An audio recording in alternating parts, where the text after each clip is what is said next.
Hello everyone, this is Jaspreet Kaur. Welcome to our channel Kaur Study Space. कैसे हैं आप सब? I hope कि आप सब अच्छे से होंगे, अच्छे से अपनी पढ़ाई भी कर रहे होंगे, या फिर ऐसा करते हैं कि चलो कल से स्टार्ट करूँगा, मंडे से तो पक्का स्टार्ट कर दूँगा।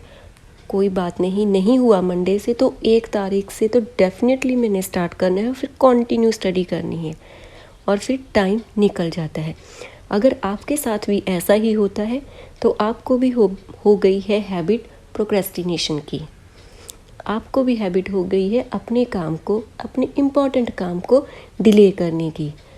तो चलिए, ये वीडियो है आपके लिए, क्योंकि इस वीडियो के बाद आपके इस हैबिट का एंड होने वाला है और आप करने वाले हैं अच्छे से पढ़ाई। यहाँ पर हम डिस्कस करेंगे कुछ ऐसी साइंटिफिक स्ट्रैटेजीज जो आपको इस हैबिट से आज़ाद कर देंगी। तो चलिए स्टार्ट करते हैं। First one is importance of the study. आपका जो ब्रेन है वो उस काम पर ज़्यादा फोकस करता है जिसे उसे मालूम होता है कि ये आपके लिए इम्पॉर्टेंट है, तो आपको यही करना है। स्टडी की इम्पोर्टेंस को समझना है। पढ़ाई आपके लिए, आपकी लाइफ के लिए क्यों ज़रूरी है, जब आप ये समझ जाएंगे तो आपका ब्रेन ऑटोमेटिकली आपको फोर्स करेगा स्टडी करने के लिए, वो आपका फोकस लेके आएगा स्टडी पर। Next is no yourself. अपने आप को जानिए कि आप प्रोक्रेस्टिनेशन क्यों करते हैं, क्यों आप अपने काम को डिले करते हैं, क्यों आप पढ़ाई नहीं करते, कल करूँगा करते हैं। इसके क्या रीज़न हो सकते हैं? अनप्लीजेंट, क्या आपको पढ़ाई करना अच्छा नहीं लगता, आपको पढ़ाई करते समय खुशी नहीं होती, या फिर जब आप पढ़ाई कर लेते हैं तब आपको खुशी नहीं मिलती, या आपको पढ़ाई करना बोरिंग लगता है, या फिर आपको ये बड़ा मुश्किल लगता है, पढ़ना बहुत मुश्किल है, मुझे ये समझ नहीं आता, है ना। या फिर आपके पास कोई रीज़न ही नहीं है कि मैं क्यों पढ़ाई करूं, या फिर स्ट्रेस, सारा साल आप पढ़ते नहीं हैं, एग्ज़ाम के आगे आपको लगता है ओ माय गॉड इतना सिलेबस, और फिर आप स्ट्रेस में आ जाते हैं कि सारा साल तो मैंने कुछ किया नहीं, अब 1 मंथ में मैं क्या कर लूँगा। इनमें से कोई रीज़न है आपकी प्रोक्रेस्टिनेशन का? आप मुझे कमेंट बॉक्स में ज़रूर लिखिए, या इसके अलावा भी आपका कोई रीज़न है कि आप क्यों अपनी पढ़ाई को डिले करते हैं, तब भी ज़रूर लिखिएगा।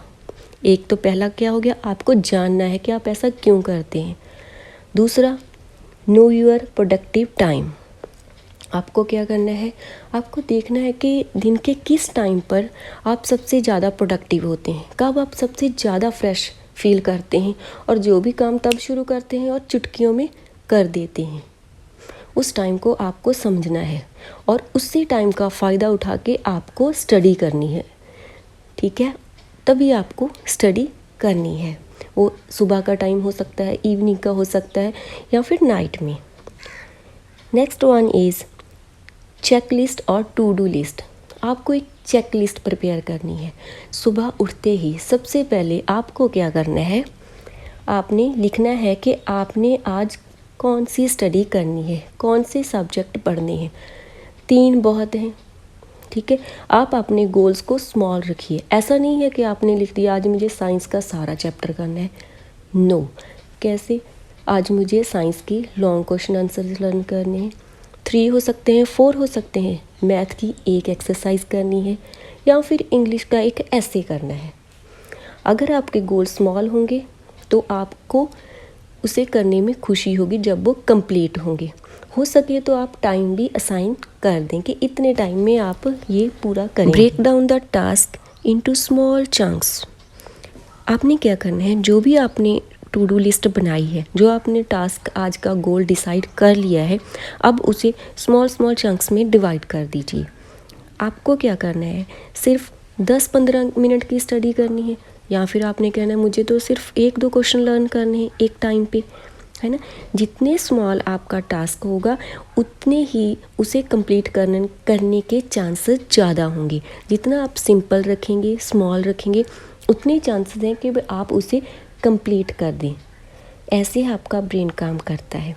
तो आपने क्या करना है, स्मॉल चंक्स रखने, स्मॉल टाइम रखना है। जैसे 15 से 20 मिनट रख दिए, बस मुझे इतना ही पढ़ना है, लेकिन पढ़ना है। Okay, next, set a decent study space. आपने अपने लिए एक स्टडी स्पेस बनाना है। वो टेबल चेयर हो सकता है या फिर फ्लोर सीटिंग, जिस पर भी आप कंफर्टेबल हैं। आपने सभी के बीच में बैठकर नहीं पढ़ना है। एक अलग सा स्पेस बनाना है, उसे आपको डीक्लटर रखना है। ऐसे ही सारा सामान उस पर नहीं रखना, उसे नीट एंड क्लीन रखना है, ठीक है, ताकि आपके माइंड को हो हाँ यहाँ पर आना है तो स्टडी करनी है। मेक अ टाइम टेबल, आपको टाइम टेबल बनाना है। टाइम टेबल बनेगा, आपने अपने टाइम को मैनेज करना है कि आपने कितना टाइम स्टडी करनी है, कितना टाइम खेलना है, कितना टाइम टीवी देखना है।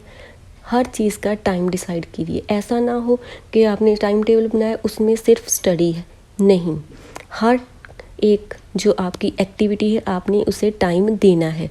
खेलना भी ज़रूरी है, टीवी देखना भी, सोशल मीडिया भी चला सकते हैं। ऐसा थोड़ी ना है कि आप अपने फ्रेंड से कट ऑफ कर देंगे, नहीं, सब कुछ ज़रूरी है, लेकिन हर चीज़ को टाइम पर कीजिए, हर को अपना टाइम दीजिए।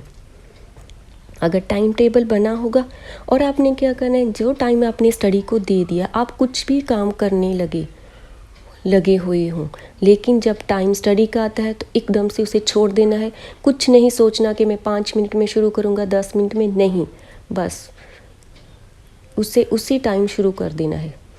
1 2 3 गो, स्टडी स्पेस पे जाना है और शुरू कर देना है, नहीं कुछ भी सोच। गेट रिड ऑफ डिस्ट्रैक्शंस, जब आप पढ़ाई करते हैं तो बहुत सी डिस्ट्रैक्शंस आती हैं। आपको खेलना याद आता है, मुझे तो खेलना भी है, मुझे फ्रेंड्स से भी मिलना है, मुझे तो अपना कोई फेवरेट टीवी शो भी देखना है, या फिर मुझे तो फ़ोन भी चाहिए, वहाँ पर भी सोशल मीडिया चलाना है। तो बहुत सारी डिस्ट्रैक्शंस आती हैं। इसको कैसे ओवरकम कर सकते हैं, जब आप हर चीज़ को टाइम असाइन कर देंगे कि मैंने इस टाइम पर खेलना है। सब काम आपके हो जाएंगे उन्हीं 24 घंटों में, स्टडी भी हो जाएगी। बस क्या करना है, अपने अपने टाइम को मैनेज करना सीखना है। जब आप खेल चुके होंगे तब पढ़ाई करेंगे तो आपके दिमाग में ये नहीं आएगा कि मुझे अभी खेलना है। आप तो खेल चुके, आपने वो काम कर लिया। या फिर आपको क्या करना है कि मैं पहले पढ़ाई करूँगा, इसके एज अ रिवार्ड मैं खेलूँगा, ठीक है। तो आपको इन डिस्ट्रैक्शन से दूर रहना है। पढ़ाई करते समय ये आपके आगे नहीं आनी चाहिए। जब इनको आप टाइम दे देंगे तब ये नहीं होगा। स्टडी ब्रेक्स, अब आपने क्या करना है, अपनी स्टडी ब्रेक्स भी लेनी है। आप कंटिन्यू स्टडी नहीं कर सकते। स्टार्टिंग में तो आप 10-15 मिनट करेंगे, ठीक है, हमने टास्क किया था कि हम 10-15 मिनट का टास्क रखेंगे। धीरे धीरे ये बढ़ता जाएगा। जैसे कि अगर आपने 30 मिनट्स पढ़ना है तो आप में उसमें से 25 मिनट पढ़िए, 5 मिनट की ब्रेक लीजिए। उस ब्रेक में आप घर में इधर उधर जा सकते हैं, कुछ खा सकते हैं, किसी से बात कर सकते हैं, लेकिन 5 मिनट बाद वहीं आपने आके पढ़ना है अपनी स्टडी स्पेस पर। या फिर अगर आप 1 आवर पढ़ रहे हैं तो आप 1 आवर के बाद 10 मिनट की ब्रेक ले सकते हैं, ठीक है, ऐसे। या फिर आप 3:1 रेशो फॉलो कर सकते हैं। अगर आप 1 घंटा पढ़ रहे हैं तो उसमें 45 मिनट पढ़ें और 15 मिनट की ब्रेक लें। ब्रेक बहुत ज़रूरी है अपने माइंड को रिफ़्रेश करने के लिए, ठीक है। उस ब्रेक में आपने फ़ोन लेकर नहीं बैठ जाना है, इधर उधर जाना है, किसी से बात करनी है, कुछ खा पी लेना है। ऐसे आपकी जो एफिशिएंसी है लर्न करने की वो भी बढ़ती है। मोटिवेट योरसेल्फ, खुद को हमेशा मोटिवेट रखिए। कैसे रखेंगे, जिस चीज़ से आपको मोटिवेशन मिलती है। जैसे कि आप जब आप इम्पोर्टेंस समझ चुके हैं स्टडी की, तो आपने अपने लिए कोई गोल भी सेट किया होगा कि आपको लाइफ में क्या करना है। अगर आपने नहीं किया तो कर लीजिए, कोई तो गोल होना चाहिए आपका लाइफ में कि आपको बड़े होकर क्या करना है, ठीक है। या आपको इस क्लास में कितने मार्क्स चाहिए, या फिर आपको अपने पेरेंट्स को खुशी देनी है, कुछ भी मोटिवेट, उसे आप लिख लीजिए। उस गोल को लिखिए, अपनी स्टडी स्पेस पर चिपका दीजिए। आप अपने पेरेंट्स की फ़ोटो भी रख सकते हैं, कुछ मोटिवेशनल कोट्स भी लिख सकते हैं, जिससे आपको मोटिवेशन मिलती रहे और आप इस प्रोसेस को कंटिन्यू करते रहें। Next is change the process of studying. अगर किसी एक मेथड से आपको कुछ समझ नहीं आ रहा तो आप अपने प्रोसेस को चेंज कर दीजिए, किसी और मेथड से पढ़ना शुरू कर दीजिए। आप अपना कोई पार्टनर भी चूज़ कर सकते हैं, अपने किसी फ्रेंड के साथ मिलकर पढ़ाई कीजिए। पढ़ना है, अगर लिखने का मन नहीं है तो रीड करना शुरू कर दीजिए। तरीका बदलिए, पढ़ाई मत छोड़िए। Okay, give rewards to yourself. जब आपने जो चेकलिस्ट बनाई थी उस पर सभी टिक लग चुके हैं, आपने जो सोचा था आज वो आपने सभी कर लिया है, तो अपने आप को रिवॉर्ड दीजिए। खुशी है ना कि मैंने ये किया तो मुझे ये मिल रहा है। कोई ऐसी खाने की चीज़ जो आपको बहुत पसंद है वो खाइए, कुछ ऐसी गेम जो आपको बहुत पसंद है वो खेलिए, टीवी शो भी देख सकते हैं। लेकिन उसके बाद, पढ़ने के बाद जब आप वो करेंगे तो आपको एक अच्छी सी फीलिंग आएगी कि मैंने अपनी पढ़ाई कर ली है, अब मैं फ्री हूँ पढ़ाई की तरफ से और अब मैं ये कर रहा हूँ, खेल रहा हूँ या कुछ भी कर रहा हूँ। ठीक है, तो आपको गिल्ट महसूस नहीं होगी। क्या होता है जब हम पढ़ते नहीं, खेलते हैं, तो खेलते समय भी हमें ये चलता रहता है कि मुझे पढ़ना है पढ़ना है पढ़ना है, जो आज मैंने पढ़ाई नहीं की, तो एक गिल्ट सी आपके अंदर आ जाती है। जब आप पढ़ाई करके वो काम करेंगे तो गिल्ट नहीं आएगी, तो उसे आप एज अ रिवार्ड लीजिए। हो सकता है कि इनमें से सारे पॉइंट आप फॉलो ना कर पाएँ, लेकिन कुछ तो कर सकते हैं। कुछ पॉइंट आप फॉलो कीजिए, कॉन्टीन्यूसली कीजिए, कम से कम 21 दिनों के लिए कीजिए, तो आपकी प्रोक्रेस्टिनेशन का एंड हो जाएगा और आपका मन पढ़ने में लगेगा। जब धीरे धीरे आप इन्हें फॉलो करेंगे तो आप पढ़ने लगेंगे। आप डिले करना, आपका किसी काम को डिले करना, आपके लिए तो स्टडी सबसे इम्पॉर्टेंट है, तो आप स्टडी को डिले करना छोड़ देंगे। अगर आपको ये वीडियो पसंद आई तो मुझे कमेंट बॉक्स में ज़रूर लिखना अगर ये आपके लिए थोड़ी सी भी बेनिफिशियल है, आपको किसी भी पॉइंट से हेल्प मिली, तो प्लीज़ आप मुझे कमेंट ज़रूर।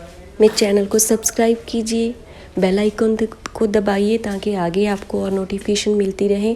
और अगर आपको टाइम टेबल चाहिए तो मैं वो भी ज़रूर बताऊंगी, तो आप प्लीज़ मुझे कमेंट कीजिए। अपने फ्रेंड्स के साथ इस वीडियो को शेयर कीजिएगा। Thank you.